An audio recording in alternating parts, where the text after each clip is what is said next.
Okay. Thank you. I'd like to call to order the meeting of Policy and Services Committee meeting, Tuesday, August 12th, 2014. May I have the roll? Councilmember Klein. Chair Price. Here. Councilmember Schmidt. Here. Councilmember Scharf. Here. 3 present.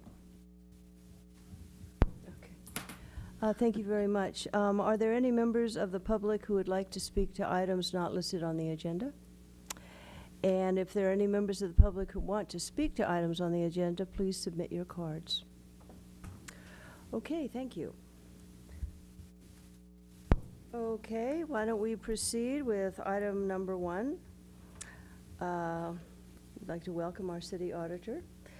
The Auditor's Office Quarterly Report as of June 30, 2014. If you could give us your staff report. Thank you. Good evening. Excuse me. Good evening, Madam Chair and members of the committee. Harriet Richardson, City Auditor, presenting the Auditor's Office Quarterly Report as of June 30th, 2014. We present a report each quarter summarizing the results of our work for the previous quarter. This one is the last one for fiscal year 14. We have 4 audits on here. The first one is the Solid Waste Program audit, which was completed. We presented that to the Finance Committee on June 3rd, and then it went to the Council for approval on August 4th. This audit demonstrated that the Public Works Department needed to improve the accuracy of its refuse billing, strengthen its oversight of green waste of Palo Alto to ensure accuracy of refuse service data, that data was reliable and useful, and that there were 16 recommendations to improve management of the city's solid waste program. We have 3 audits currently in progress. The first one is the franchise fee audit with an estimated completion date of December 2014. The objective is to determine if the franchisees have accurately calculated and remitted franchise fees in accordance with the Palo Alto Municipal Code, and whether the city has adequate controls to discharge its responsibilities to administer and enforce state franchisees. To assist with that audit, we've awarded a contract to the PAP&SC Group to perform the work that's related to verifying the franchisees' remittances, and that they included all subscribers within the region of the Joint Powers Authority, and that the remittances were accurate.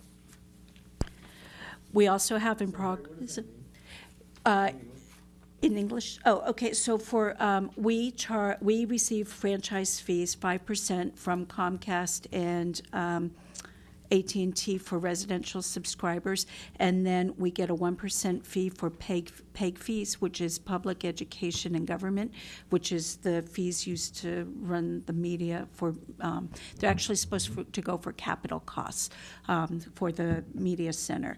And so what this is going to do is the contract is going to make sure that the franchisees are remitting fees for every subscriber within the Joint Power Authority region.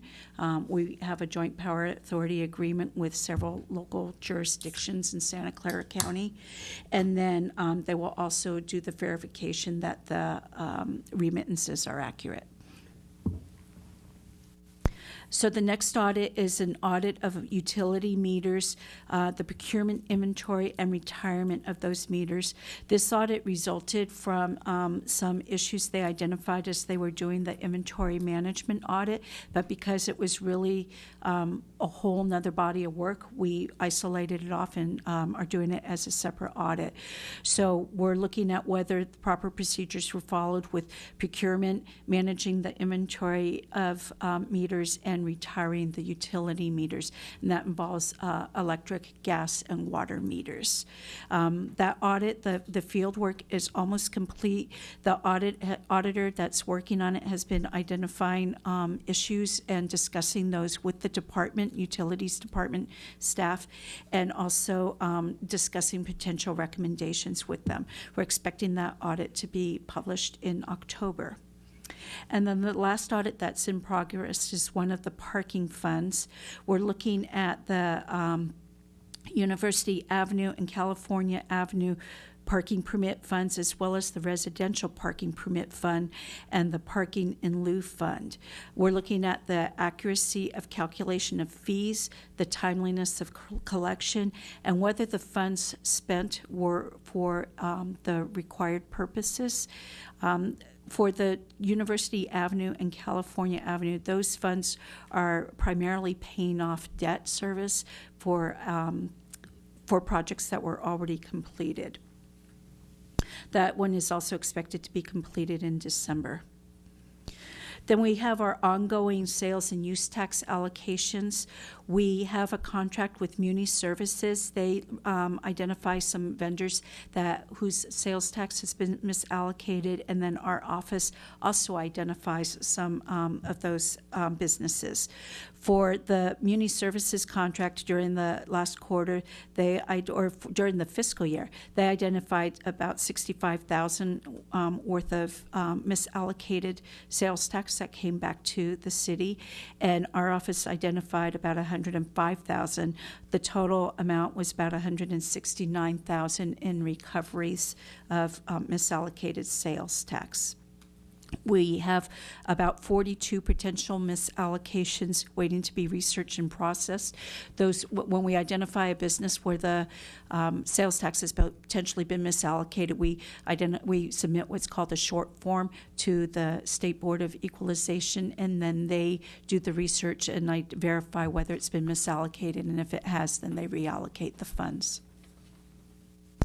We do our quarterly reports on the sales tax results and publish those on our city website. We also continue to have advisory roles with the Utilities Risk Oversight Committee, the Library Bond Oversight Committee, and the Information Technology Governance Review Board, and the Information Security Steering Committee. Those are all strictly advisory roles. We do not vote on any of those. I did not include in here work that we started on the National Citizen Survey because we were doing some preliminary work, but those surveys did go out this week, and we will be getting work next month on our annual performance report.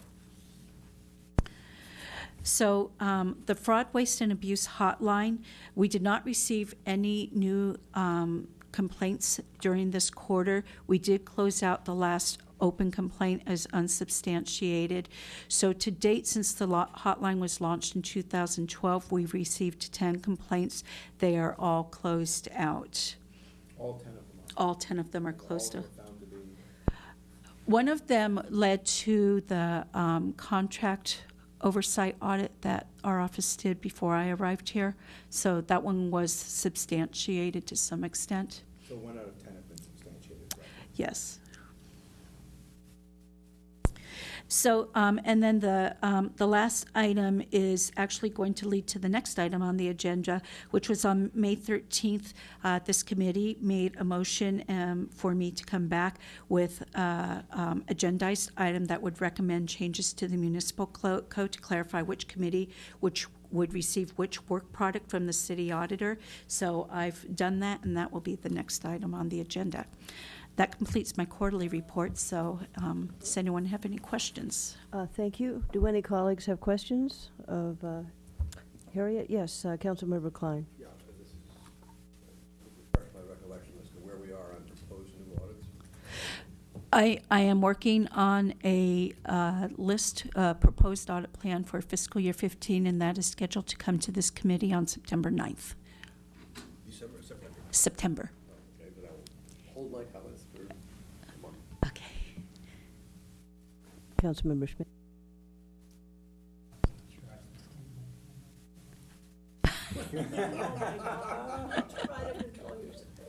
Well, let me start with a little one. Last item we had on the bottom, advisory roles from the committee. Did you have any revelation?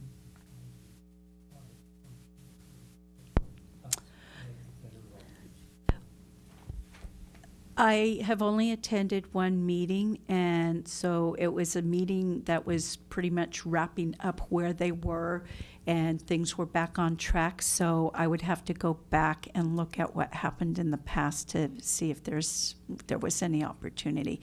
I think when there's a new project, it might be worthwhile for the auditor to look at what is going on with those projects just on an ongoing basis. Just kind of keep an eye on, are there issues that we should be paying attention to with the finances? I think the mandate of the Oversight Committee did not give them any authority or ability to examine what was going on. But it seems to me, if you have a role in that, it would be very useful to look and ask the question before we get into another contract. What steps could be taken to make an oversight committee better oversight? So just a notion. I guess I'm struck by the audits we have for the next year. I look down the list and sort of go, okay, that's what auditors do. But each of these things, is a little tiny piece of our overall budget. And you're looking at control and compliance, which is good. But it doesn't seem, maybe except for the parking funds audit, and there you're just looking at the audit of funds already collected. But we are going through this comprehensive plan update and starting with 7-hour discussion, a lot of which was around information. Do we have information, proper information to make intelligent decisions? It seems to me if the city auditor is here to promote efficient and effective government and to examine information and make evaluations regarding the effectiveness and efficiency of government, that you would help us with some of those most basic issues of where is proper information. The council identified as their priorities this year, comprehensive planning, land use and transportation, built environment, transportation, parking, livability. That means, issues like how do we measure traffic? Why do we have to depend on citizens to come in and give us parking issues, give us data on parking issues? We struggled last night with public benefits. Why haven't we calculated and measures public benefits? The whole notion of who pays when we vote things. I mean, these are fundamental issues, and it seems to me if we have an audit function, that one of the goals is to deal with the problems that are important to the council. These are the things we're grappling with time after time, not franchise fees and are we billing correctly and where are the meters. So, can the audit function do something to help us? So we do have a public benefits audit on the audit plan for this year that was projected to be carried over, and I will plan to carry that over.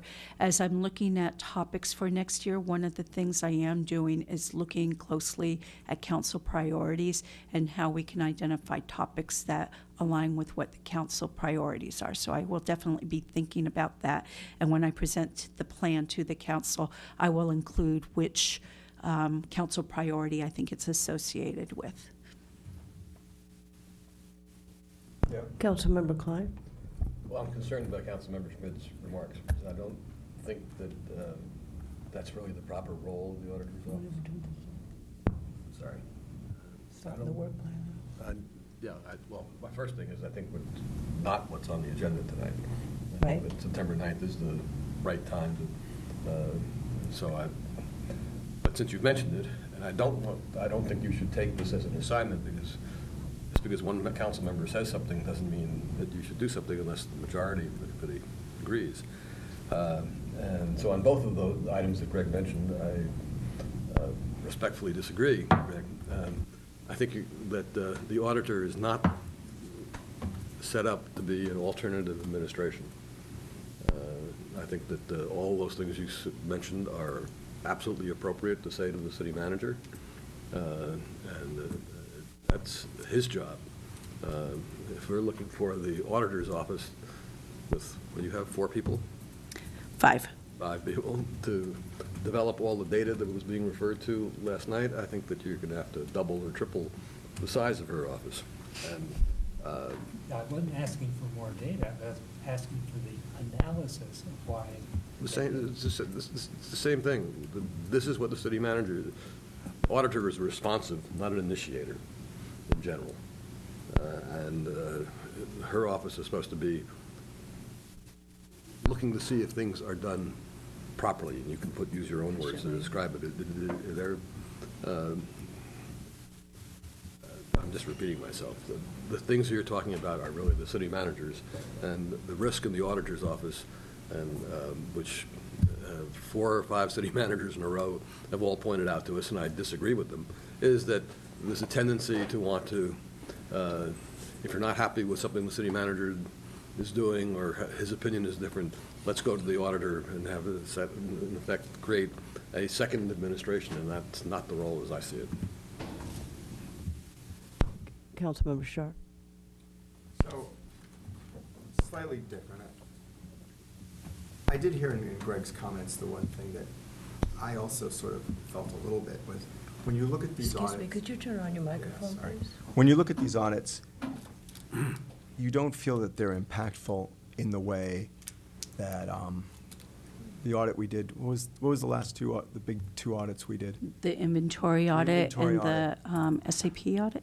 I So think the we might be inventory talking- audit and there was and the Contract- contracting contract. audit. Those were very impactful.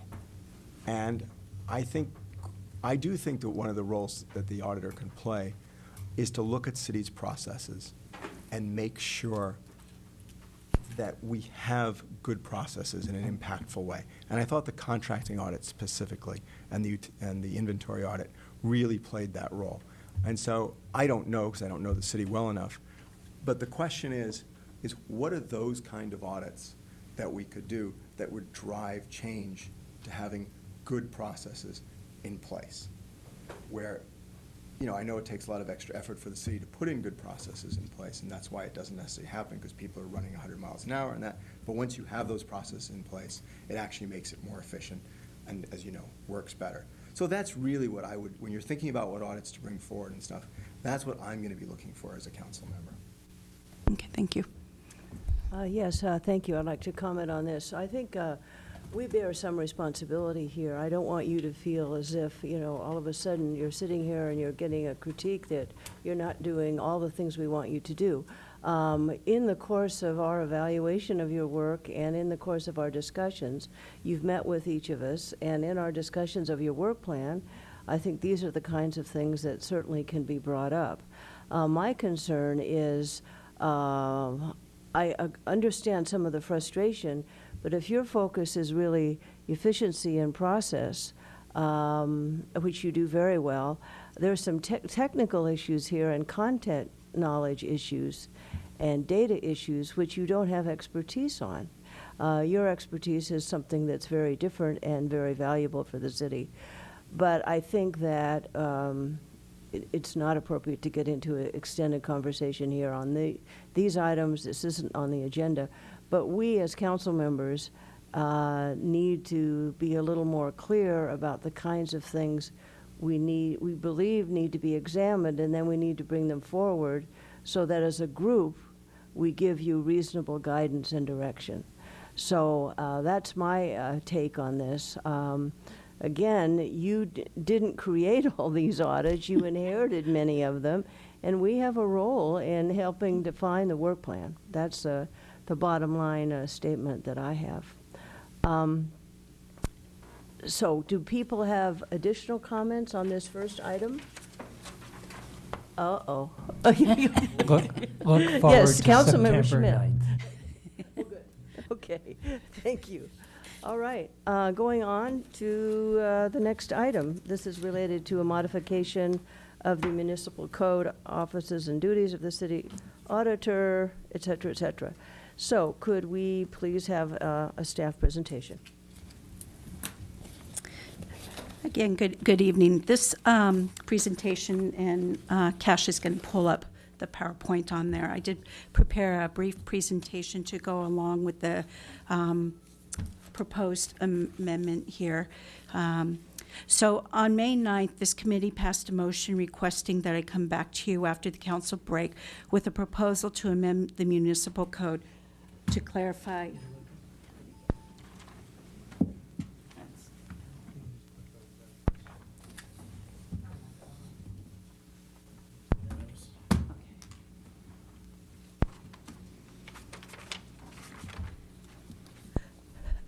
Okay, pick up there. So you wanted me to amend the municipal code to clarify which committee of the council should receive which work products from the office of the city auditor. The proposed ordinance is to satisfy that requirement. So because the section of the municipal code, section 2.08.130, which is the section pertaining to the duties and responsibilities of the office of the city auditor. Excuse me, just one second. I just realized the way the first item was agendized, we're supposed to take action on the first item. That So I is think correct. we should finish that, correct? So my apologies when I was looking at that before. I move approval. Okay, is there a second? Acceptance of the report. Acceptance of the report and moving it forward to the city council. Second. Okay, any discussion? Okay, all in favor? Aye. Opposed? It passes 4-0. I apologize, we moved right ahead and we needed to take action. Thank you. That's I'm sorry fine. for the interruption. That's fine, thank you. So because this section of the municipal code has not been updated since 1999, in addition to responding to your request, I'm also proposing some changes to reflect revisions made in the government auditing standards in 2002, 2003, 2007, and 2011. I'm proposing fewer details in parts of the proposed code update in places where the government auditing standards provide specific requirements to eliminate the need to have to update the code each time the government auditing standards are updated. The rest of my presentation will focus on key proposed changes in section 2.08.130 of the municipal code. So the first one is I'm going to address the request that you made of me. Historically, the city auditor has used judgment regarding the distribution of work products to each of the council committees to clarify which committees should receive which work products. I'm recommending that the study session reports, such as the annual performance report, national citizen survey, and information items such as sales tax digest, continue to go to the full council for discussion or for approval.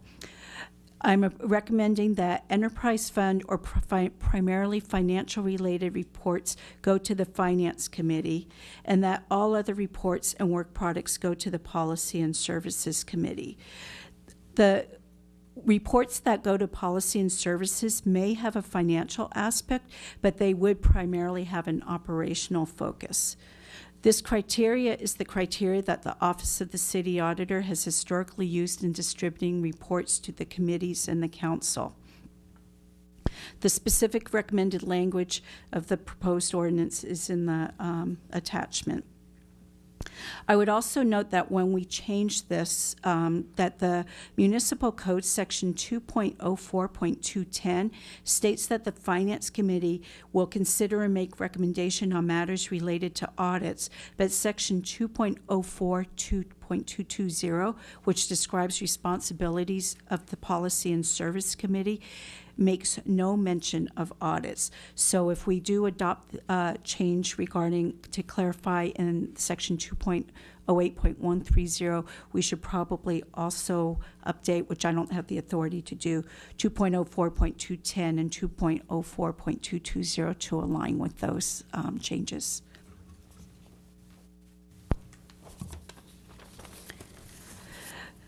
So as as I discuss other key changes and my reasons for recommending them, you'll see the paragraph cited where in this presentation where I'm recommending the change. So the first one is that I added language requiring the city auditor to set and maintain a tone for ethical behavior.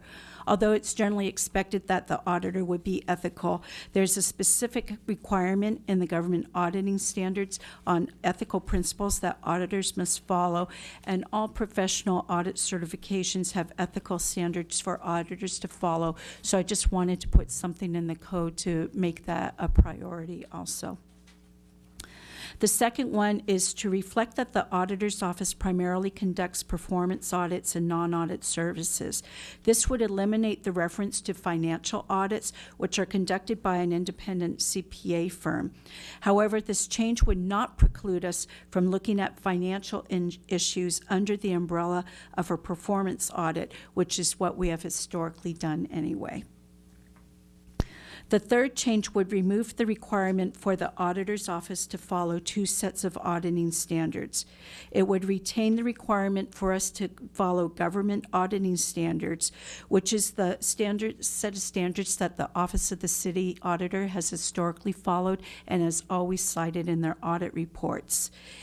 They are written by government, for government, and are the predominant set of standards used by local government auditors in the United States.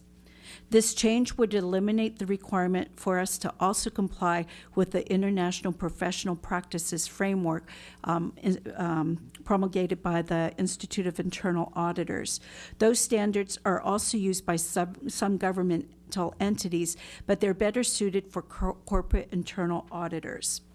Following only one set of standards also provides efficiency in how we do our work.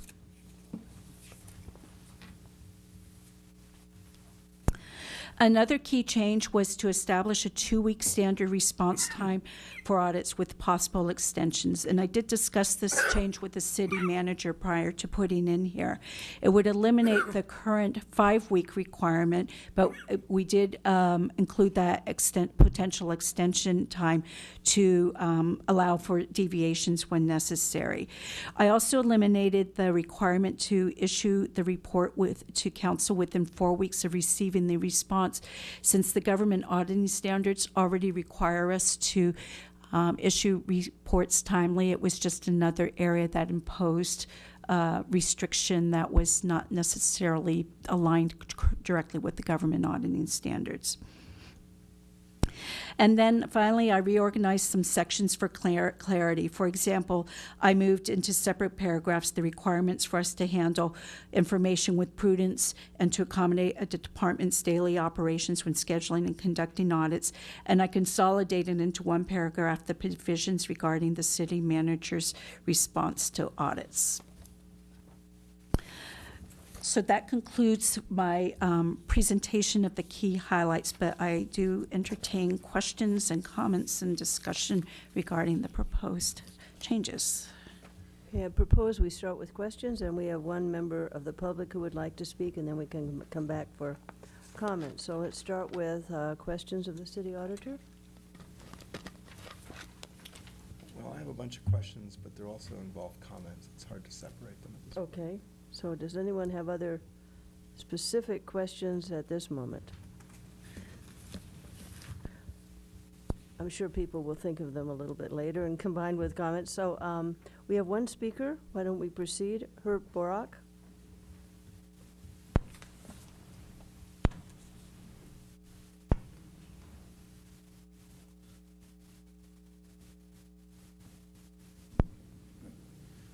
Good evening, Chair Price and committee members. I appreciate the auditor making the effort to go through the municipal code section for the auditor's office. I don't recall that happening before with any of our previous city auditors. I did have some comments, first in general terms, and then perhaps going through the individual sections. The first is, rather than just give a blank check for using the government auditing standards, I believe it would be helpful to include a section that when those standards change, that the council is informed of those changes, was there may be situations where the council may not think they're a good idea and may want to amend code accordingly. Similarly, with the other standards for professional practice, although indicates that they haven't been applied in the past, it would also be a good idea when this item comes before council to see what it is that we'd be taking away from those, and in what sense they are different, rather than just a general term relating to the corporate use of them. Third, the term financial audits has been interpreted to mean the annual financial audit of our comprehensive annual financial report and our use of federal funds. And auditors indicated that, well, during the year, if there's some financial matters that can be subsumed under performance audits, well, then that can be taken care of too. But there's also the possibility that the council may want auditing of financial reporting that it receives during the year from departments that are independent of a performance audit. And it would seem to me that there should be some language retained in the ordinance to cover those situations. And I don't consider the term non-audit activities to include financial for that. In terms of the ordinance referring to what is covered and reports going to it, it refers just to the city manager. Excuse me, you have 25 seconds. It refers just to the city manager and doesn't refer to the fact that there are offices that report to the council that may need to be audited, the city attorney's office, the city clerk's office, and the police auditor. And somehow that language which has been removed would include those. Finally, I have not an opportunity to look at the charter language. This is something that's appears to have been amended by going directly to the ordinance, which is in fact in there to implement the charter language. Thank you. Thank you.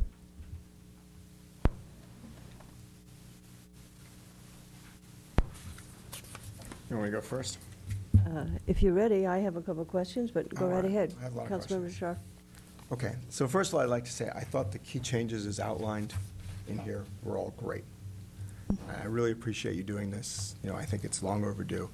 So, but when I go through the actual things, I had a bunch of questions. Okay. So, and a lot of them are like in the weeds, so I apologize Okay. in advance.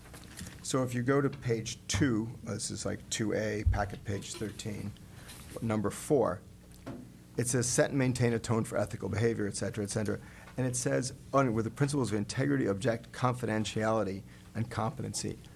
I actually expected to see the word transparency as opposed to confidentiality. So I guess, I'm assuming you have a good reason for putting it there, but maybe you could explain why. Because, why you would want things to be confidential when the whole purpose of an audit is you bring it out to the light of day, you come to our committee meetings, you tell us what's going on. So I was concerned by that. Okay, so I can explain that. These are principles that are in the government auditing standards. Confidentiality does not mean we don't disclose it. It means that we retain things as confidential and don't misuse them for personal gain, or we don't release information that should be maintained as confidential. It does not mean that we do not produce reports that we don't report out on our reports, because the standards do specifically require that. Okay, and this only applies to the auditor's office, right? That's Yes. what Section 2 does, right? This whole section applies to the auditor's office. And so on B, where we talk about, and you took out a bunch of stuff, right? You took out information and values regarding the effectiveness and efficiency with which city resources are employed, the adequacy of the systems of internal controls, and compliance with city policies. Why did you take out, for instance, the adequacy of the systems of internal controls? One of the things I think we have an issue in Palo is we actually don't really have good internal controls a lot of the time.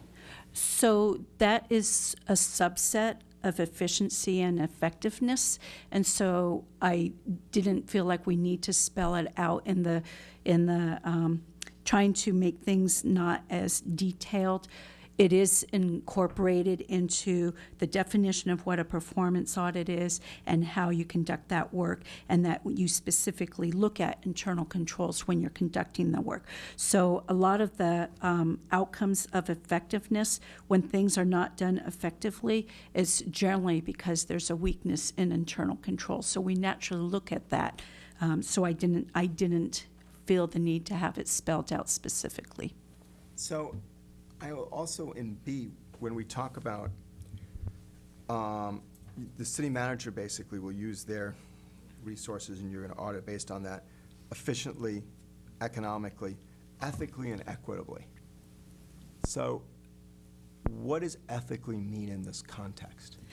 It means that, for example, if two people are expecting a service, are eligible for a service, that they both get treated equally in being determined whether they qualify for a service. So it's treating customers equitably, is with fairness. Ethically is that there's not discrimination in how you treat customers. And that's part of what we're supposed to be looking at as we conduct our work. So where is this? If I was reading this and I was a lawyer and I was interpreting what this meant, where would I take these two words and find them defined? Or would it be whatever the auditor at that point thinks they mean? It ethically means different things to different people, and so does equitably. So is there a code of conduct? Like, as a lawyer, if you're asking me if I'm being ethical, well, you may disagree with my actual, but the question is, lawyers have a code of conduct, we have a bar, and so if I'm being ethical, if I'm following the rules. And so I guess what I'm asking is, by using the term ethically, is it in the common layman's sense of, we think that's unethical because it violates an amorphous value of ethics, or is there a code of conduct in which you can say, this is unethical because it violates section B3 of the code of ethics that we have over here? So as I mentioned in the presentation, the government auditing standards have been updated 4 times since this code was last updated. And updating that, part of what they were doing was trying to align what government auditors do with what corporate auditors are required to do, which came about through some of the scandals such as Enron and WorldCom, where they strengthened what auditors were supposed to be looking at. And so in doing that, when they updated the standards, it used to be the 3 E's that we looked at: economy, efficiency, effectiveness. Over time, they've added ethics and equity as things that we should look at and how the agencies we're auditing are performing their work. So it is defined, the meaning we're using is defined in the government auditing standards. Okay. Got it. Then the other part would be on page 3 under D. It says the city manager, and you're taking out the word shall, may identify areas where the city auditor will, and you've changed will again and put may review the plan with the seek the advice prior to submitting. So the question is, you've taken out that the city auditor will review the plan with and seek the advice of the city attorney, and you've put in may. I actually think that's inappropriate. I can see a number of audits in which you could actually affect the litigation risk of the city. And I don't understand why you shouldn't be required to not at least run everything through what audits through the city attorney's office. And I saw that change as detrimental to the city, and I wasn't sure why you would want to do that.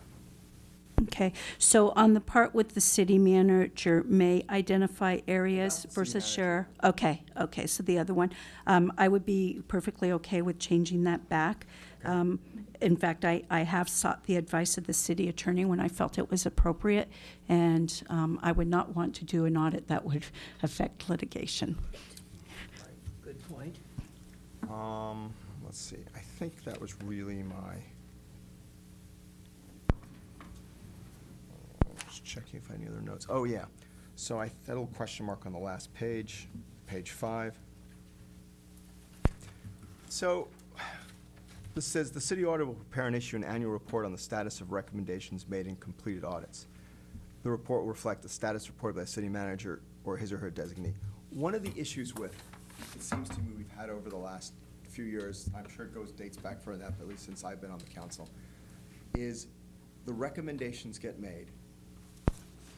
You know, I'll use the simple example. Recommendations are made that, you know, ASD needs to implement certain changes. ASD comes, there's discussion, ASD doesn't necessarily agree, the committee hashes it out, goes with the auditor, goes with ASD, recommendations are approved. You know, not necessarily all of the auditor's recommendations, but usually most of them. That becomes the recommendations. And then it takes, you know, 5 years for them to be implemented. And so that's sort of unacceptable. And the reason why that happens, frankly, is because I, as a city council member, don't really have the time to track every audit recommendation and ask, you know, where's it going, what's happening? So the next time I see it is a year later, and it's not done. Well, I complain about it, we yell, we do whatever we normally do, but then the next time we see it again is another year. And, you know, you've sort of forgotten that you yelled and screamed the first year. So I'm really wondering if an annual report is really the way we should be doing this. And I'm also wondering if the department head who's supposed to go ahead and implement these recommendations shouldn't be required to come and explain why each individual recommendation has not been done, so there's some accountability. If you have to actually come before the committee and say, I haven't done this, and it's been 3 months or it's been 6 months, and I'm not saying we should do it quarterly, I mean, it's probably where I would go, but the question is, why has it not been implemented? And that person should have to do it. And I was wondering what your reaction to that is, if we should put something like that in the municipal code so it actually happens that way. So I maintained this requirement as 1 year because that was what it was. But most other places I'm aware of, the departments are required to report more frequently. I don't know of any that have to specifically say why they have not implemented an individual recommendation, but I think if you make that requirement, it might help them know that they're being held accountable for them. One of the things I am trying to do is make sure that we work with the departments to make sure the recommendations are feasible. I think sometimes once they go back to the department tries to implement it, it doesn't seem as feasible as it sounds like it is on paper. So I'm really trying to get my staff to work with the departments to make sure those recommendations are practical and feasible up front so they can be implemented. Hopefully that would allow them to start getting implemented sooner. But I think that if you want to have them report back on a regular basis, we could change the requirement. There's a few different things we could do here depending what you all would prefer. What other cities do? You said that in other places you worked. I mean, I don't know. I'm just looking to you to say, what is the right control? You're an auditor. You set these systems up. What would be the right system here? So, for example, in Berkeley, departments were required to report back every 6 months on the status of their recommendations. They had to they had to report directly to the council on those recommendations. It wasn't just reporting to us and us doing a summary of them and giving it to council. So they did have to report directly to them. When I was in Atlanta, we did an actual follow-up on the more significant findings. So, for example, we were actually thinking that we might do that on the inventory audit. That's what's coming up for its 1 year implementation status, but we were thinking that there might be a point when we should actually do a follow-up to verify that the recommendations were implemented and that they've been effective. So I think there's a variety of ways we could approach it, but I do think that having departments say why they haven't implemented would be helpful. I think it would also be helpful to my staff to know when they say something couldn't be implemented and they say why, that my staff is thinking about, oh, should I have thought about that recommendation differently? So I think it could help both ways. So if I wanted to pursue this and I got the support of my colleagues on it, saying, how would I phrase that to you? Would we ask you to come back with further changes on this to the committee, or would you have a sense of what you need to do? I'm just looking as to. I have a sense of how I could change this, and I could come back at another date with a revised proposal. Make a comment. Doesn't this this have to go to council for full approval? Oh, yeah. Yes. So would you want it to come back to committee, or would you want us to take it to full council, and as part of that, have? No, the usually what recommendation? the custom has been that. Resolve it here. We Goes keep, on consent. we keep it here until It's we're ready to comfortable with it, launch. then we send it to the full council. If it's unanimously approved, it goes on consent. Right. I think revisiting and going back and forth gets confusing, but yeah, that's our preference, and that's our standard practice. I had a comment. I was going to make the point about feasibility. You have mentioned that before. I appreciated that you talked about that in terms of in the auditing activity, that you have put great focus on and working with your staff in terms of defining, how feasible are some of these recommendations. So I really appreciate your comment there. Did other people have comments? Councilmember Schmidt.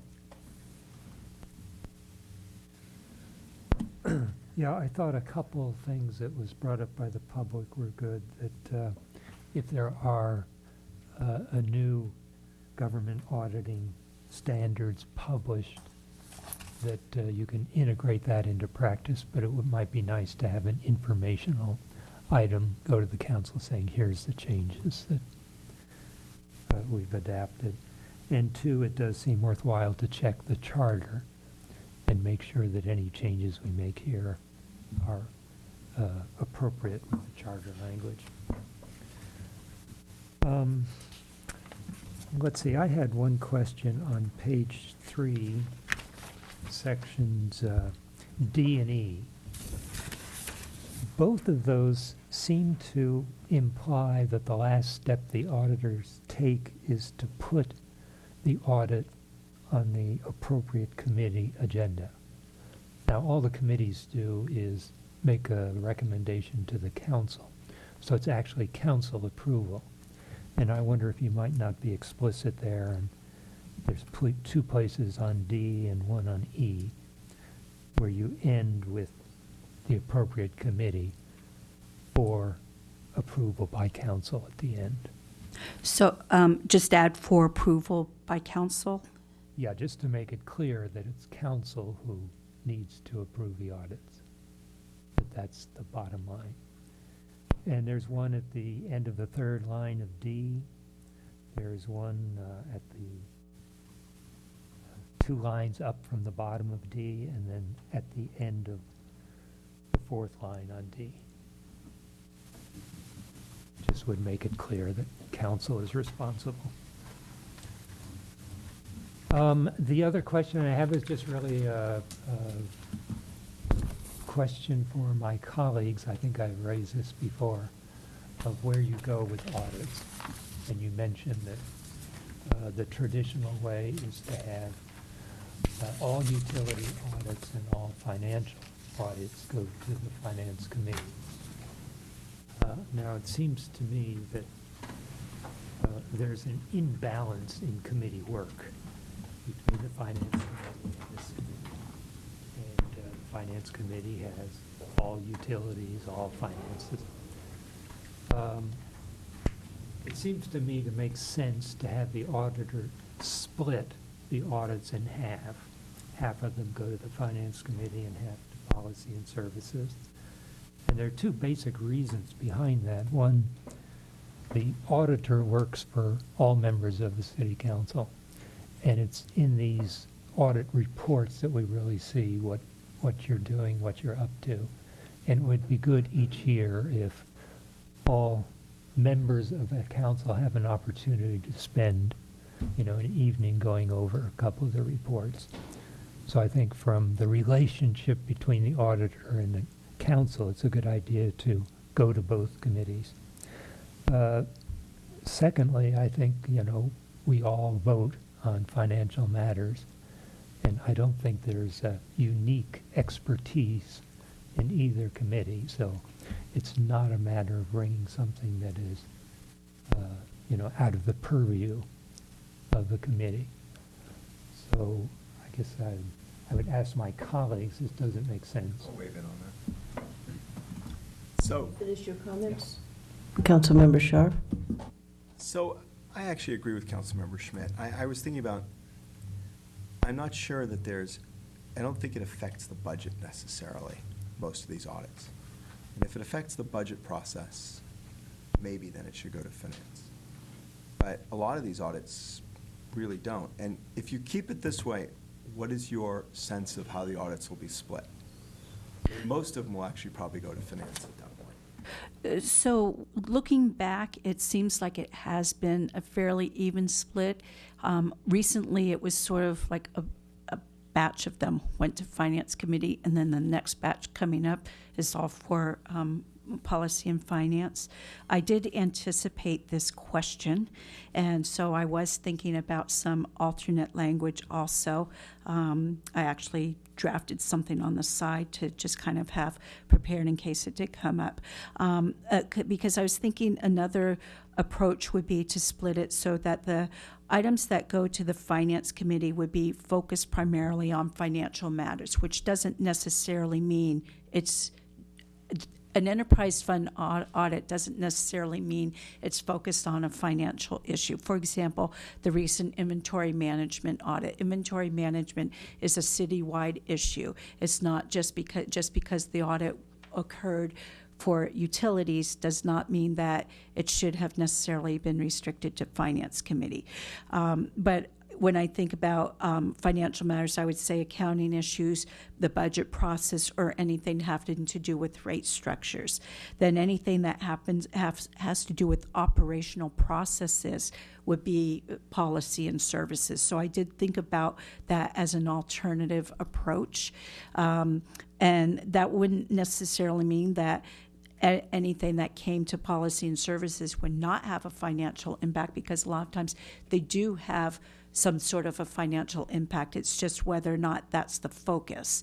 And I think going back, looking at, again, at the inventory management, it was an operational issue that had a financial impact. Probably could have gone to policy and services just as easily and been thought of more on a citywide issue. So I would tentatively probably support that approach. Where if it's operations, it comes here. If it's, financial, budget, it goes to finance. That's probably, I think, a better approach. I think it leads more to fair, but I'd be interested to hear what other people tend to think. Councilmember Klein, then Councilmember Schmidt. I think you've raised a very interesting question, Greg Schmidt. I didn't quite understand, though, what your proposed solution was. The auditor makes the decision 2 and 2 each year. Well, I think a different system would really be helpful. I think anytime we get into one of these discussions, it seems very, as to which committee should be reported to on a particular audit, it sounds very theological to me. Distinctions are very hard to draw. Almost anything that's meaningful is going to have an impact on the budget. Maybe not the budget as being presented, but the financial situation.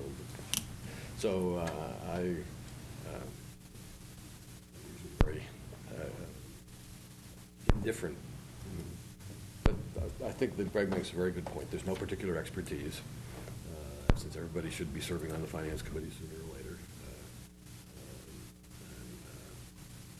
With rare exceptions, that is the case. So expertise is out of the picture.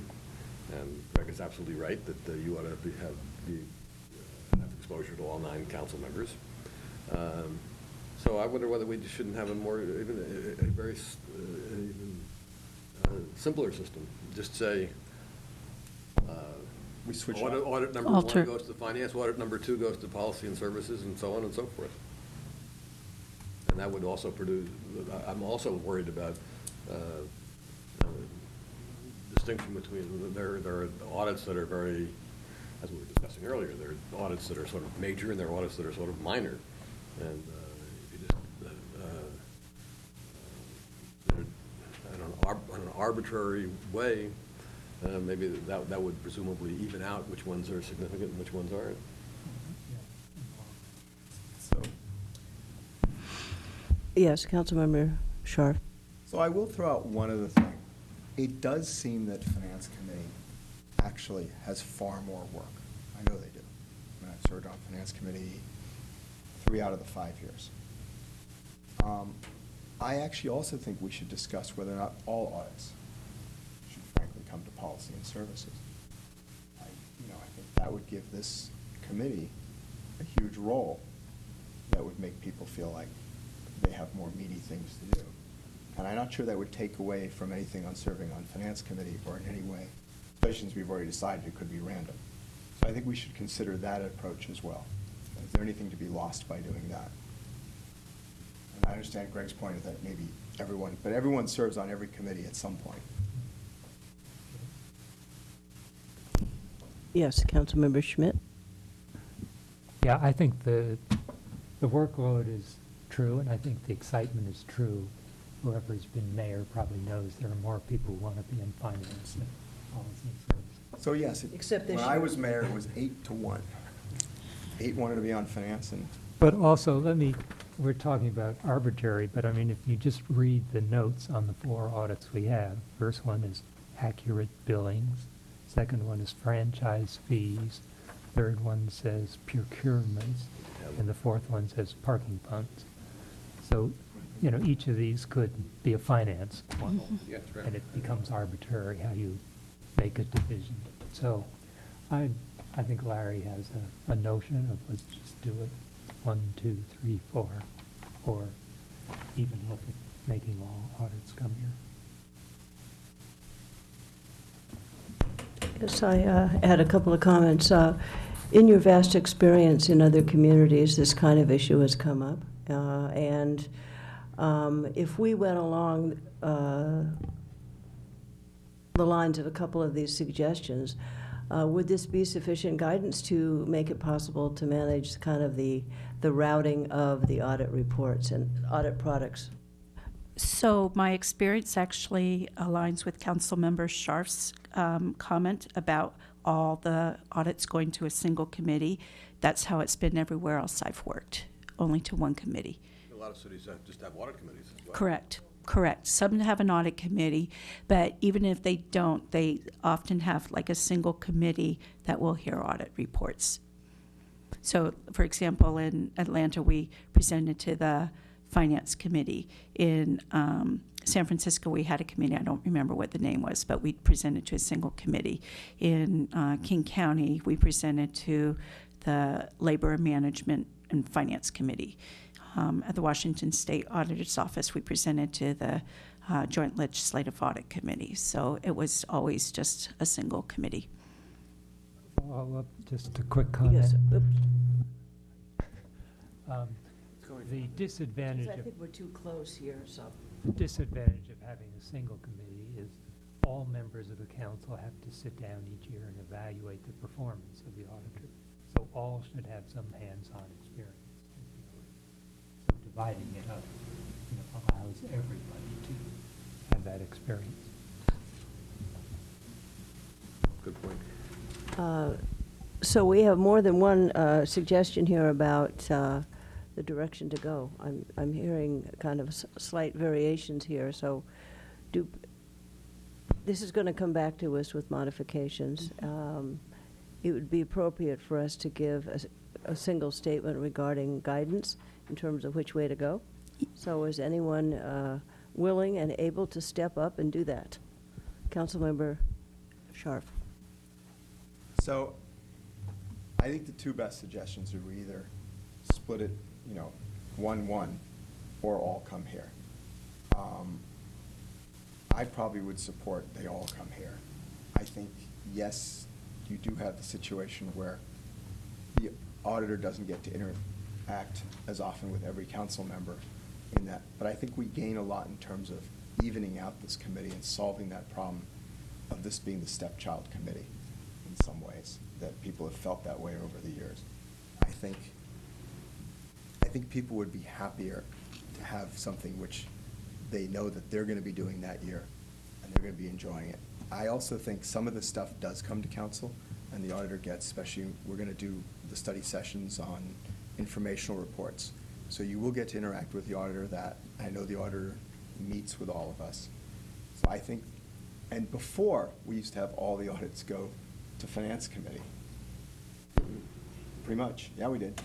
We changed that like 2 years ago. I don't think so. It's my recollection. I don't know, do you guys recollect? I was only on finance 1 year, so I don't remember. But when you were on Policy and Services, do you remember getting audits coming to you in those early years? I believe we How changed it in many? 2012. We had some. Um, But I don't know, that's my recollection, but I could be wrong. So anyway, I would suggest that, but I mean, I could live with it going 1-1. I just think the 1-1, I think it might be more efficient and people then focus. And also, I do think this committee should have some sense of what happens in utilities. So it's easy to feel disconnected from utilities if you don't sit. So the other thing I would throw out there is that utility audits come here, and then everything else is 1-to-1. If you wanted to basically try and do it as 1/3, 2/3, if you really felt it important, that everyone has some sense of dealing with the auditor. So why do you make a motion that all? So I will make a Yeah, yeah, motion yeah. that they all come to this committee. Second. Would you like to speak to your motion? You know, I don't think I need to unless you guys want me to. The seconder? Greg's arguments persuaded me. I like the idea. I think we have to keep in mind that Greg Schmidt, I think, raised a good point as to whether the other 4 members of the council, or 5, would have sufficient exposure to the auditor. But I don't, that concern, evaluations are nice, but that's, I don't think it should be the tail wagging the proverbial dog. So, I think the idea of everything coming to one committee makes sense. Councilmember Schmidt. Greg convinced me when he said this would be the fun committee, so I'm with him. So, Harriet, what are you going to do to make this more fun? That's right. Now, I did want to make a quick comment. I will support this. I will be very curious how our colleagues react to this recommendation. That's a separate issue. I will say in the defense of policy and services that, some of these issues have always been some point of sensitivity. But last year, we had so many items, including homelessness issues, the Stanford Development Agreement. I mean, we have had some really significant work to do, and I think last year was very meaningful. And so I just wanted to make that comment, because not everyone sitting here right now was on policy and services last year, and there have been some important things coming through. So, And your mayor will anyway, take credit for that if that year. pardon me. Oh, yes, that's correct. And those of us very active on policy and services as well. But anyway, I will be supporting this. I will be very curious to see what happens. Now, you are going to be coming back with modifications back to policy and services for our first meeting in September, before it goes forward to the city council. So that would be September 9th, the same meeting Yes. when we're presenting the audit plan. Yes, correct, and that's everyone's understanding, correct? So, but I also think we should give explicit direction on coming back on this, unless you feel you have the explicit direction on all of this. Well, that was part of one of my questions here, is do you have sufficient I information? mean, I think we should put it in a motion, so I was going to try if that's all right. just so it's Okay, clear. that's fine. So I think that we should include Greg Schmidt's suggestions on, that was adding explicitly that it goes to council and doesn't end with the committee. That was on, I think, believe page 3, when he talked about, was it E and Yes. H? D and E, right? I would like my suggestion that the city attorney will review it, as opposed to may, to be in there. And then you were going to bring forward some suggestion as to the annual report or the whatever, if you were going to use the Berkeley model or what approach you were going to use on the reporting on the recommendations and how often that should occur. How frequent? How frequent. And we were going to give, I was going to give you wide discretion as to come back and do what you thought was appropriate. Okay. Do I get a second for that? Second. I did have a question. Just, it's a clarification point that was raised by Herb Borak, which was the issue of the government auditing standards. Do we assume that by the language that's here now, that as those are updated, then is there an assumption then that the auditor's office will continue to update them so that they are on an ongoing basis consistent? And then one of his questions was, and I wanted to get your response, was, and what has been your experience in letting the city council members know of those changes along the way? Or what is would be your approach to that without getting us caught in the minutia of everything? So what I've tried to do in doing this update is minimize the need to have to update this based on changes in the standards. But I did like the comment about informing the council about what those changes are when they come through. I have heard that there's possibly another change coming through next year. Usually what they do is they issue what's called an exposure draft. They put that out for public comment, and then it could be anywhere from 6 to 12 months after that when they issue a final. But I heard that they may issue an exposure draft early next year. So sometimes those changes are pretty substantial, sometimes they're pretty minor, but I wouldn't mind putting something in that says we at least inform you when changes are made, what those changes were, and then we could at that point at least look at whether it affects anything that is in here as a permanent item. So that would be something to look at. That would need to be codified here in this? That the rather than- auditor inform the Yes. council of changes made when the government auditing standards are updated. Okay. Could that be a friendly amendment to your motion? Sorry, I was, what was the You should be hanging on every single word. You know that. You got it? Okay. So the issue is the government auditing standards as they're updated, that an auditor would advise us of changes as appropriate. Yes, Is absolutely. that right? Is that, I'm not opposed to it, but I'm also not a fan of putting extraneous language in here. I'm trying to think how this compares to the city attorney's job. She is obviously governed by all types of laws and our legal ethics, and there's change, those change affects us, and she's very good at informing us on some things. I imagine she does not inform us on every last legal change. And exercise discretion on what is appropriate to. Yeah, and that's precisely my point. We hire professional people in these roles, and I think we have to. I think we're already overloaded by how much information arrives in packets, and I'm quite willing to give the auditor the discretion as to when she wants to inform us of particular changes.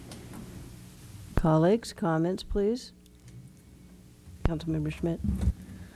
Yeah, I thought that was the intention of the amendments today, was to make this a simpler format without a lot of details, and that it allowed the office to operate more efficiently.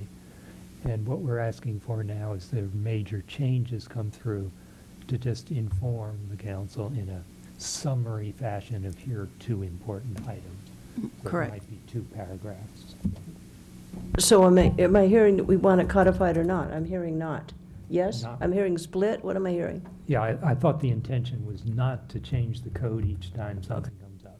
Right, but, and I would also just be silent as to whether she should inform us. I think it's part of her, it's part of her evaluation. If I read, if a council member reads of a major change in the newspaper somehow, and we say, Why didn't we Madam know about Auditor, it? why didn't you tell us about this? And she says, well, I don't know. That's a bad mark. No, it's something I would expect that if there was a major change, I would put in the quarterly report that it would, when it came out, because that would be a way to just naturally inform Routine you. practice. Right, and I can put that in our audit manual instead of putting it in here also. That satisfies me, and is that okay for everyone? All right, Satisfies me. okay. So, do we need to vote on this? We do, yeah. All in favor of the motion as stated? Aye. Opposed? That passes 4-0. We look forward to this modified document when you come back to us on September 9th. Thank you. Okay.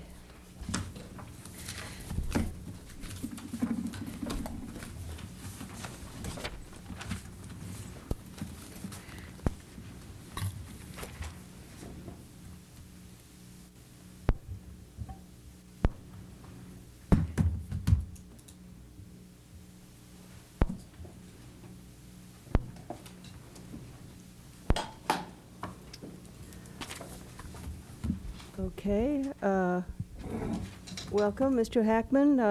Item number 3, a review and recommendation to council for approval of the draft 2014 State and Federal Legislative Program Manual. If you could give us a staff presentation, and welcome. Thank you, Chair Price, and council members for your time. I'll do a quick overview, and then we can get into a discussion of the draft manual that is before you. So, just as a little background, first, I'd appreciate the opportunity to bring you up to speed on where we've been before taking direction from you. In May, the Policy and Services Committee met with the city's newly hired state legislative advocate, Townsend Public Affairs, as well as the city's longstanding federal legislative advocate, Van Scoak Associates. At that meeting, staff presented a draft of the legislative program manual that is before you tonight, but no formal action was taken on it. Instead, the focus of the meeting was on addressing critical policy issues facing the city, including the state budget, proposed legislation, the status of the water bond, San Francisco Creek flood improvement permitting, and federal utility policy. Additionally, at the meeting, staff outlined a plan by which the city's lobbyists in this committee would meet twice a year on an ongoing basis in the fall and spring to focus specifically on discussing the legislative priorities section of the manual. Therefore, tonight, in anticipation of the October 14th Policy and Services Committee meeting, when our state and federal lobbyists are scheduled to be in attendance, staff is requesting your input and recommendations on the legislative program manual as a whole, so that during the October meeting, we can focus specifically on policy. From a staff perspective, the hope would be that tonight we can come away from the meeting with clear direction on the general framework of the legislative program manual, understanding that there will be that we will be reevaluating the legislative priorities section of this manual in approximately 8 weeks. Examples of direction given tonight may include, but are obviously not limited to, recommendations or modifications you have on how staff should operate under the direction of this manual, and or when council should or should not be directly engaged on legislative issues. Just in closing, to reiterate, staff's current plan is to meet with this committee in the fall and spring of every year with our lobbyists in attendance to specifically address and update the legislative policy section of this manual. By nature, the fall session will be focused on proactive legislative positions the city wants to take going into the new legislative year, and the spring session will be focused on responding to proposed legislation or policies, with all recommendation of this committee then going before council for final approval. Staff feels this approach will provide our legislative advocates with the most direction and adaptability possible. With that, I turn it back over to the committee for direction and input on the manual. Thank you very much. Colleagues, do you have questions? And then we'll go to comment. Councilmember Schmidt. Just a couple little things. The first thing on page 2, you mentioned city's legislative advocates will come October 14th. Now, you also, at the end, you have the calendar of the state legislature. And my understanding of the state legislature is it works very hard from January 6th to August 30th, makes its final reports, and goes into total recess, or whatever they call it. And the month of September is spent in Sacramento with lots of meetings of committees and groups and parties, assessing what they accomplished during the year. They're waiting for the governor to sign all these bills, but they assess what they accomplished and what will be their priorities the year ahead. Then October 1st, they go on recess and go home, get elected on the basis of these program promises they've done. Now, I know some lobbying organizations, like the State Aging Group, actually has their state caucuses in Sacramento in September, because that's the point where decisions are made about next year's agenda. Now, it seems not right to have our meeting in October if all the game is played in September. So why don't we do this in September? Sure. I hear your point, and I think that there's pros and cons as to whether or not you have it in September versus October. I talked to our legislative advocate, Townsend, about timing, and the reason he liked October was he thought there was more clarity about what would be taken up in the upcoming year if you have the meeting in October versus September, whereas in September, a lot more things are still being negotiated. So his thought was, I can come to the Policy and Services Committee with more clarity on what I anticipate going into 2015 and have a better idea of what the agenda is going to be, and then we can provide input with that, having that knowledge, versus if we do it in September, we're a little more speculative, but maybe we get ahead of. Does that put us, in a more passive position if we wait to say, and he says, here's the agenda, rather than telling him, you get in there and add this to the agenda? I hear your point. I think there's a give and take. One thing we always have to be cognizant of is we're a city of 60,000 people, so the extent to which we're going to significantly shift policy, I think, is small when we're talking about the larger issues, which are often the ones discussed in September. I think it's more what positions we want to take on those larger issues, and then maybe if there's a few specific bills that we want to approach somebody like Assemblymember Gordon or Senator Hill to carry for us, that we could then do that, and that wouldn't be dependent on the September timeframe. But your points are well taken. So Okay, well, maybe my colleagues have something to add to that. Just a couple other small points. On page 4, the diagram, seems to me some of the arrows are pointing in the wrong directions. The proposed legislation goes to the city manager, who sends it to departments and divisions, and they feed back to him. And the city council is, step 4 should be an arrow going up, isn't it? From the city manager to the council and then back to the city manager. that is correct. Yeah, it just seems funny that the arrows. You mentioned on step number 1, key allies we have, and you mentioned the League, League of Cities and National League of Cities, and yet, when their voting comes to the council, they've ended up on these, 2 or 3 items that aren't really dealing with major California issues. What's your assessment of how the League tracks issues that are important to Palo Alto? It's a complicated issue. So I think the complication with the League of California Cities and the complication that we deal with at the state as a whole is California is a very complicated state based on its size and diversity of population and everything. So often what the League is trying to do is focus on 1 or 2 issues that it thinks it can gain some consensus on, and focuses on those. I think it's somewhat of an arbitrary process each year as to which ones that they choose. Are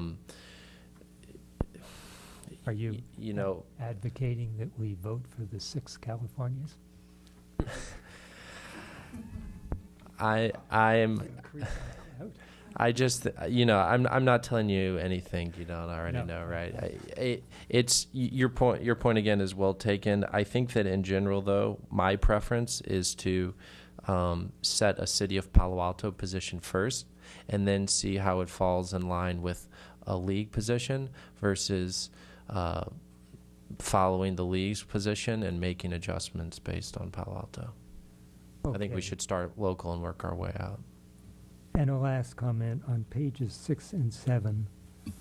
On the left-hand side, it says, keep council informed on the city's legislative action program.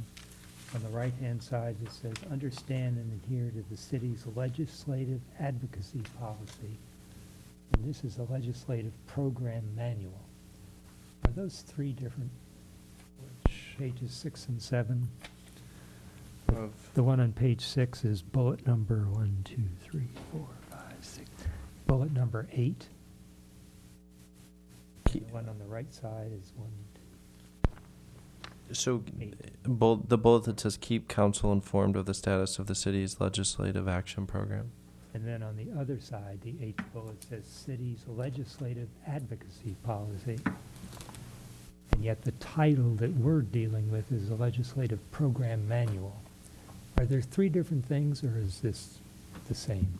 No, I think the intent of legislative action program was all things legislative, including but not limited to the program manual. If you'd like me to change the language, I'd be happy to. Yeah, I just wondered if there was other documents. Would language along the lines of keep council informed on the status of the city's legislative positions? Where are we? Page 6, bullet point 8, under the role of the city manager's office. Yeah, those are in small caps anyway, so it doesn't apply. But on the facing page, page 7, the 8th bullet has a capped legislative advocacy policy. I think that's in reference to on what you see on page 1. If you go to page 1, the guiding principles for legislative advocacy, I believe it's referencing that. But I think we could strike the bullet point on page 7 that you've referenced, and then just revise the bullet point on page 6 you referenced to encompass all. Well, just as you say, if it is page 1 of the thing, then it's included in the same document, yeah.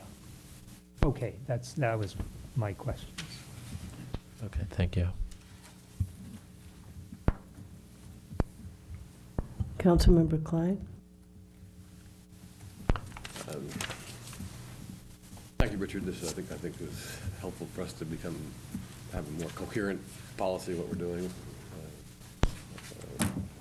Sort of relying on sort of ad hoc nature we've had in the past, particularly on the state level, I think.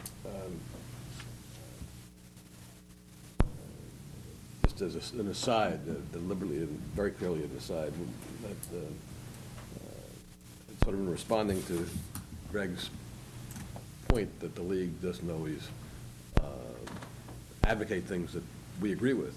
I think that's inevitable, and it's interesting because at a National League of Cities meeting I was at 2 weeks ago in St. Paul, this really came up as to how a much larger, 10 times larger organization try to handle that. Yeah. And how do they find things that can unite very disparate groups and not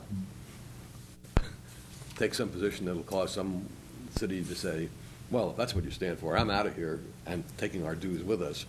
And of course, it's in some ways an insoluble problem, because if you dumb everything down to make it so that everybody can support it, then it's probably not worth advocating for. I was concerned on the first, this is a minor point, on page 2, guiding principles for legislative advocacy. We're going to proactively advocate on behalf of the city. In contrast to what? What is it? Does that really say anything? Well, I think that the intent there would be that instead of only reacting to legislation as it comes before us, that we're also going to reach out to legislators about issues and positions we'd like to see taken. Well, I think maybe you ought to add some more words then. Okay. I'm sorry, where is this again? So page 2? Page 2, bullet 5, it says proactively thank advocate you. on behalf of the city, and I'll add some language to clarify that that's basically saying that we will not only be responsive to legislation, but we will also propose policy as well. I think those are good words. We actually, of course, do want to do both. Right. And actually, my next, the final point of this juncture is right along those lines. Going back to page 1, under the section in the middle of the page, additional legislative priorities are environmental, da-da-da-da. I think there are two more that our community feels very strongly about, and which would require us to be proactive, and that is to have amendments to or deletions of the affordable housing mandate program. I'm still hopeful that we can get action out of Sacramento rather than whatever it is we're doing right now that hasn't succeeded. And our old friend, high-speed rail. So it's going away.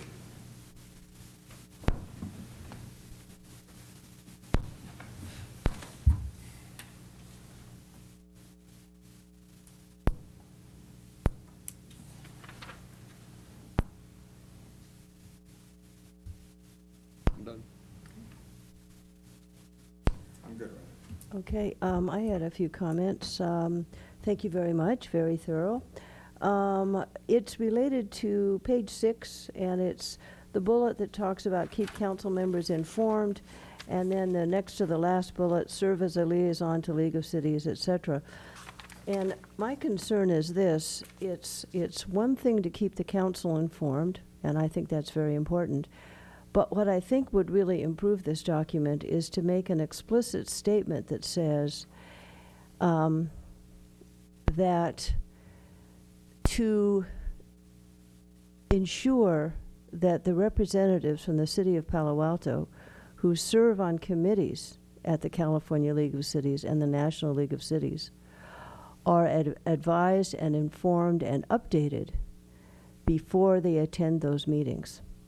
Because repeatedly I've gone to those meetings, and there are a lot of issues that relate to us. There are many that don't. But I think as council members, it would be important for us to be better prepared. And, you know, in general, we have a good feeling or an understanding of what the various positions are. But I think that's very important. And there have been several council members over the year who've been active participants in the California League of Cities or the National League of Cities.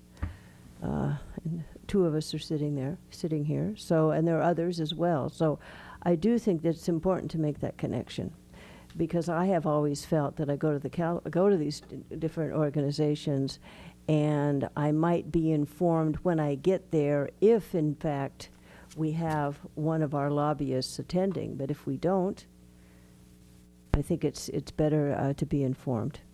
The other question, and it's broader than the city of Palo Alto, is how do we want to state how we react to actions or legislative positions taken by regional agencies that we are representatives to? Now, that's probably broader than the intent of this manual. But once again, we are often in positions where they have their legislative updates for their respective regional bodies, and we are there representing groups of cities or whatever. So I don't think I have a specific suggestion except to, I guess the issue is how can we put that language in, and I do believe there's a role of staff to review some of these agendas that come to different people on the council who are operating on in these regional bodies, because the advice they may get from the regional body staff may be similar or different to the positions we're taking by the city of Palo Alto. So do any of my colleagues have comments about this? Councilmember Klein? Either of the comments I've made. Oh, I think you're putting an impossible burden on our staff.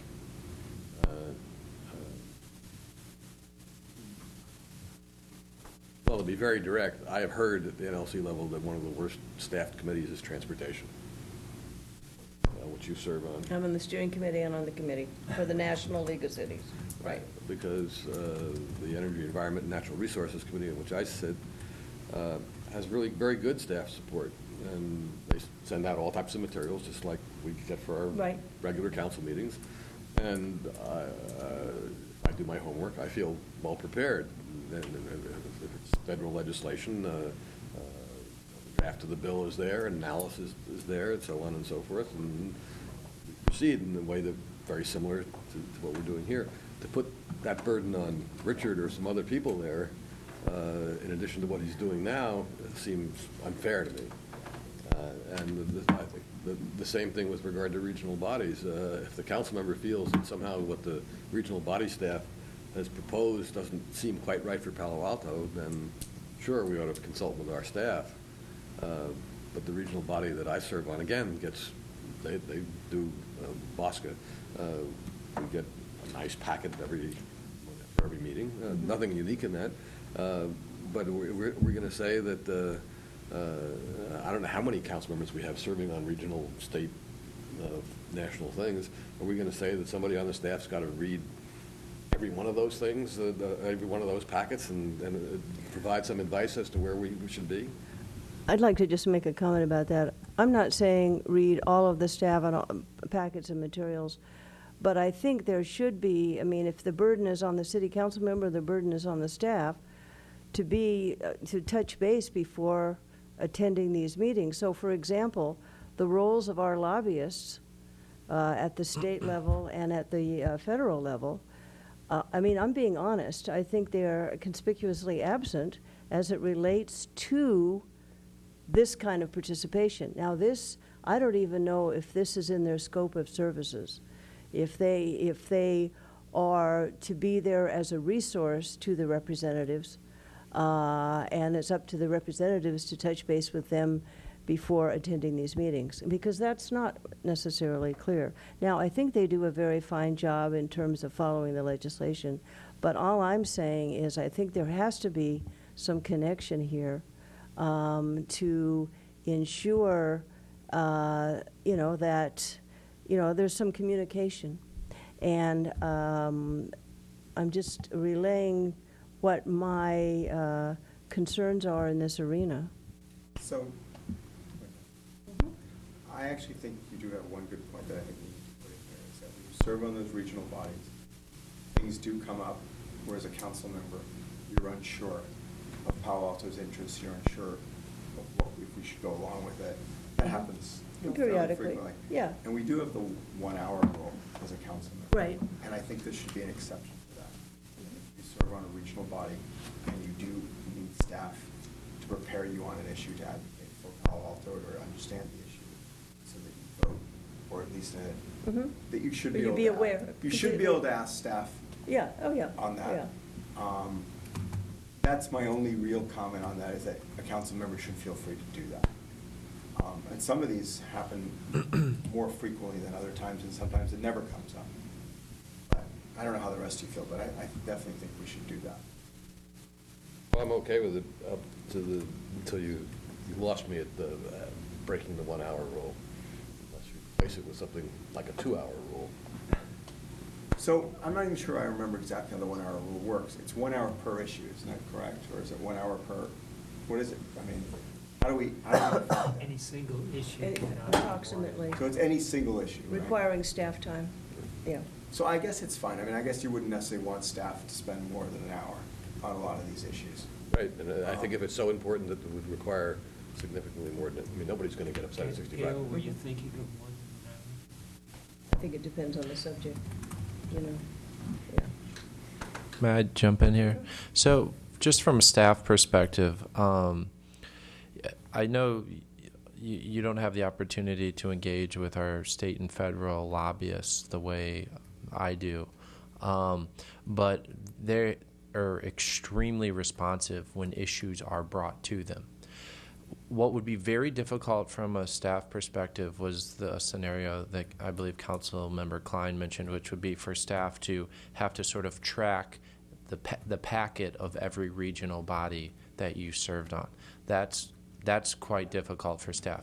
However, if in the course of serving on one of those bodies, a specific issue comes up that's more complex in nature than the usual work that you handle, if you just let me know, about that issue, a lot of times I can leverage, either our state or federal lobbyist who's on retainer and is sort of working on call for us, and they can usually provide us summary information in a very timely manner, and it doesn't take up too much staff time. So I think that there's a nice middle ground we could reach where, sort of something along the lines of when necessary, and things come up that staff support is needed for regional bodies, it may be requested in the spirit of existing council policies, which would refer to the 1 hour rule. Sounds great. Okay, I will comment predictably that I have worked in agencies where the staff does review the packets at a very general level and will flag things or be attentive to things that directly relate to the city's interests. And I don't think it's an unreasonable thing in terms of, following up on that and not just relying on the council members' series of questions. And I do think it would be useful for us to at least consider that in some, organized way so that it's not yet another sort of pressure point. But I do feel that in a limited way that's quite manageable. And I've been a staff member doing that to support an elected official. So just a comment. Yeah, just a quick comment. It would be good, though, if we had a gatekeeper, so the staff was a gatekeeper to outside consultants. Yes, I agree. So I did have one other comment on the broad thing, just so we'll understand this. This is going to be the legislative manual that we use year to year, right? Correct. Because it says draft 2014. So are we going to do a new one every year or not? Really, my hope would be is that in the upper right-hand corner we'll have, a date, and that it'll basically be the framework that I envision, and this is all new because we've just taken on the state lobbyist, is that we'll have the meeting on October 14th. Hopefully tonight we can get agreement on the general framework. At the meeting on October 14th, we'll meet with the lobbyists. That'll be our fall meeting. We'll clarify our legislative priorities. That will go to council, and that will be approved.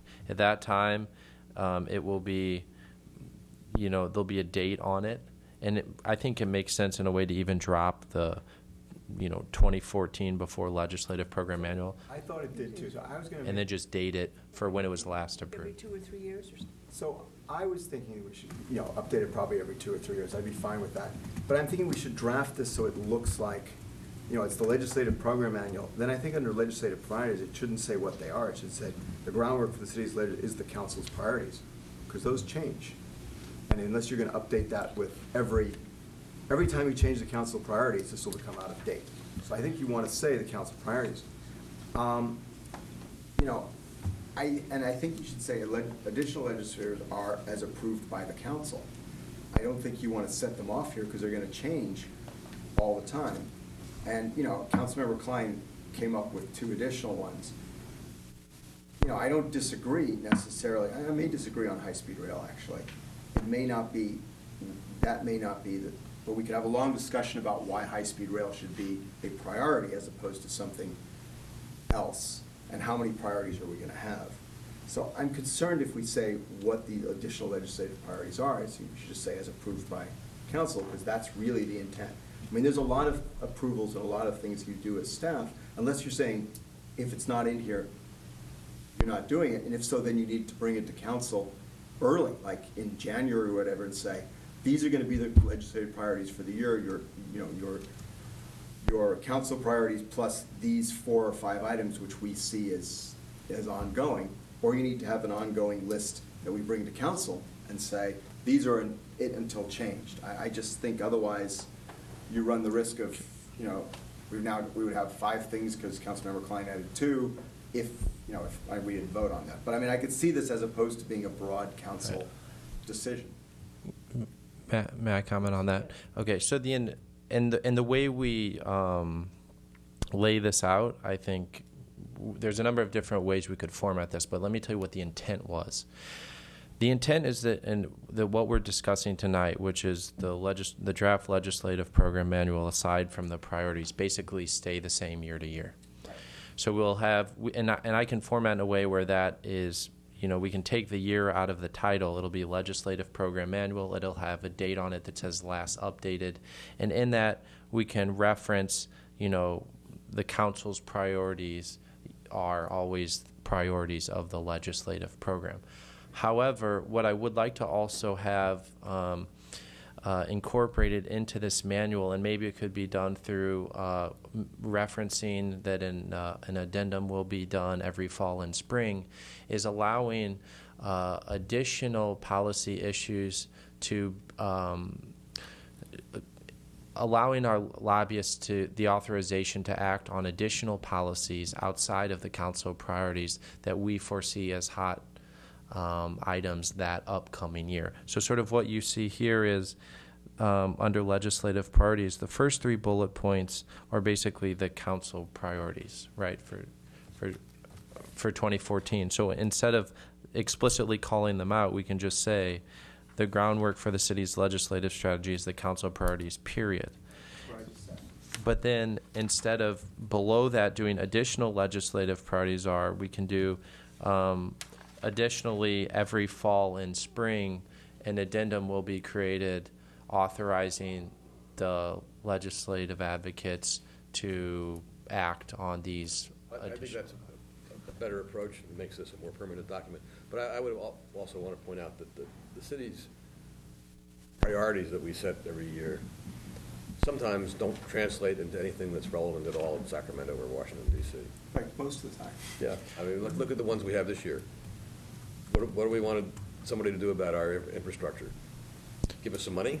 Okay, but that's not going to happen, so. Right. And that was my reasoning for saying I think having the flexibility to add on top of that is not only important. flexibility, I think we need to. Yeah, we need to have the session each year. There are going to be, instead of, and it's sort of confusing to use the word priority twice. And they mean very, very different things.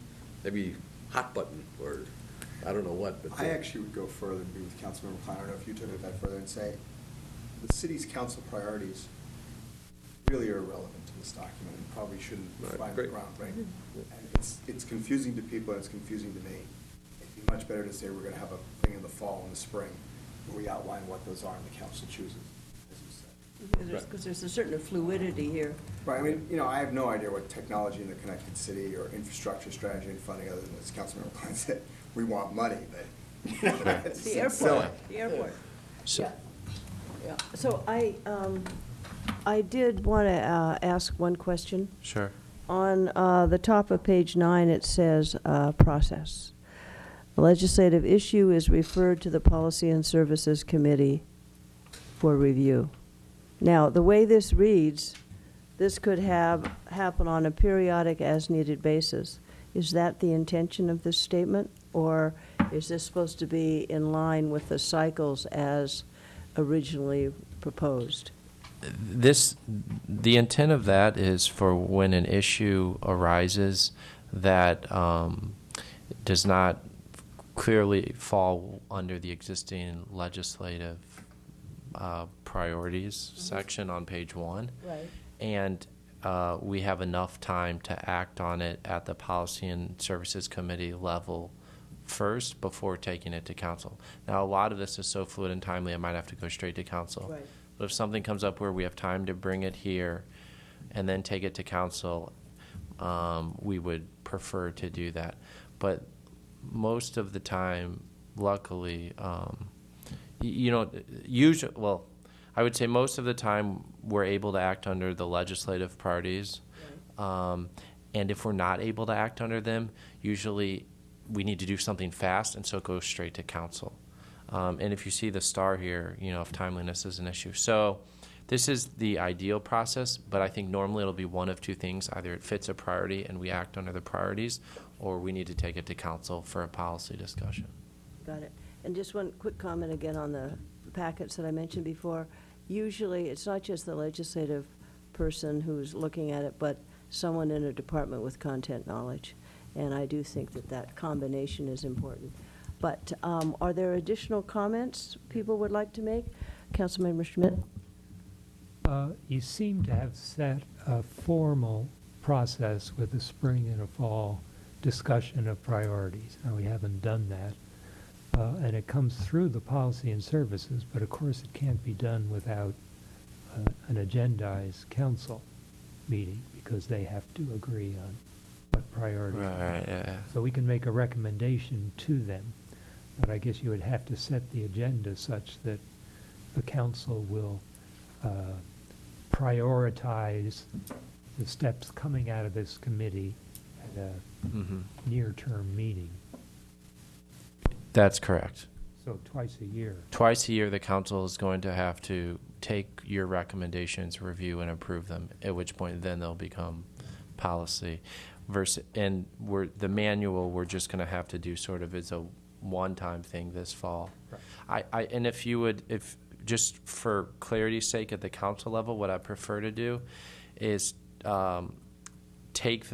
make the changes that you've recommended tonight, and bring them back before you when we have our meeting in October with the legislative advocates, and make sure you're clear on them, and take it all to council as one package versus the manual now and the priorities then, because I think it could cause confusion. You mean have related items live together? Oh, my God. Yeah. Okay. Very good. Yeah, Okay. I think that's great. That's great. So that was my thought. Yeah, okay. So, are colleagues comfortable with that? So we won't take action on this at this moment. It will come back to us in the first meeting in October. Is that what you said, October 14, or whatever the meeting in October is?